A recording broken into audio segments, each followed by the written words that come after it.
you imagine if one of your students had handed this in and this was part of an essay where they were writing like this? You'd be like, this makes no sense, or you've done it on AI. It almost feels as if he's giving misinstructions to AI that's going on in there. But you're right, I found the piece that you were talking about, I think, in the McDonald's Summit, which was last week. Do you want to read some of it? It's the bit that begins, Sure. Like heroes. I want people to close their eyes unless they're driving and listen to this, because it is the most remarkable example of what you call word salad. But he calls it the weave, and other people might just call it nonsense. Right. So I would challenge anyone to listen to this verbatim rendition and tell me what the heck I'm talking about. I know, we should have set this up as a quiz and asked people to answer questions after it. Because it's like one of those unseen documents you get in a history exam where you have, 45 minutes to read something and then ask questions. I hate those. Yeah, I used to like those. Okay, take it away, Dr. J.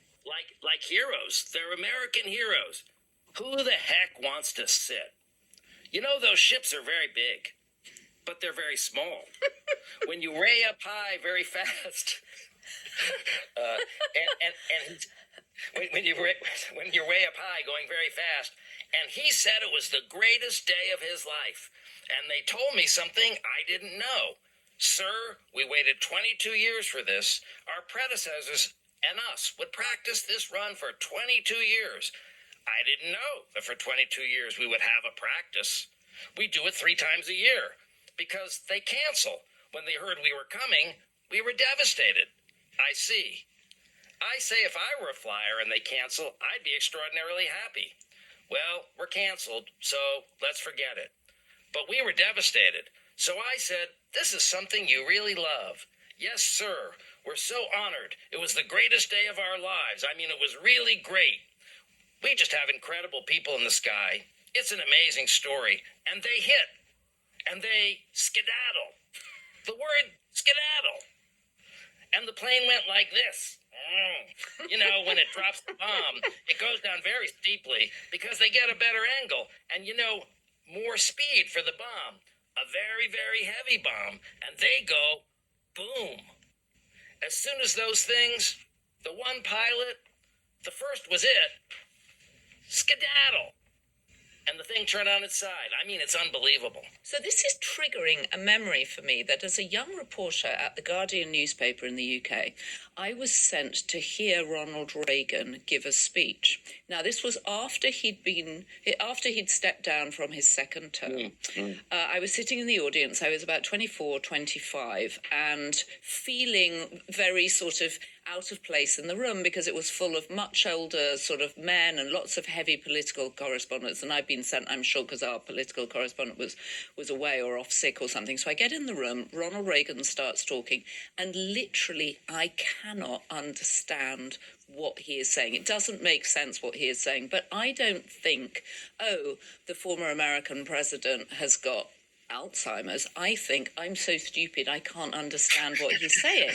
And I'm dealing with my own insecurity in the room with a former American president under deadline to write something, and I'm like, I don't know what to write because I just can't understand it. And at the end of the speech, we get a few moments to speak to him, and he literally doesn't make sense. And again, I'm thinking, oh my God, I'll never be a proper political correspondent. I can't understand anything a politician says. They're so intelligent. And then they give us a copy of the speech. And I look at the copy of the speech, which makes total sense. And it's utterly different to everything he said. And the headline writers on the paper, I write up the piece saying, here's the speech, but this is not what he said. And we put on the headline, has the Gipper gone gaga? Gaga being a term in the UK for someone who's lost their marbles.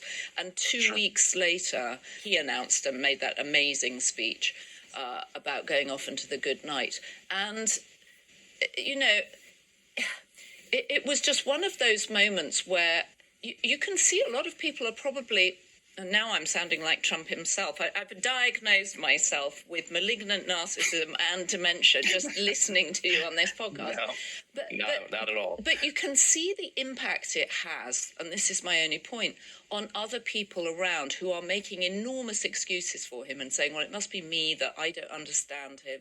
So it must be very odd for the people around him trying to manage him. And anybody, as you say, who has a relative who's got dementia knows it's extremely complex, especially if they get angry, which sometimes they do. And certainly we've seen more outbursts from Donald Trump recently. We mentioned the piggy one when the ABC reporter asks him a question when MBS, the Crown Prince of Saudi Arabia, is in the room. Trump just attacks her in a really inappropriate way that only makes the situation worse. Well, Ronald Reagan, as you say, he was the former president at that point, and that's really the important thing, is that he was no longer in power. We have a situation here where he's still in his first year of his 4-year term, and he's already gotten to that Ronald Reagan point, and that's what's so scary.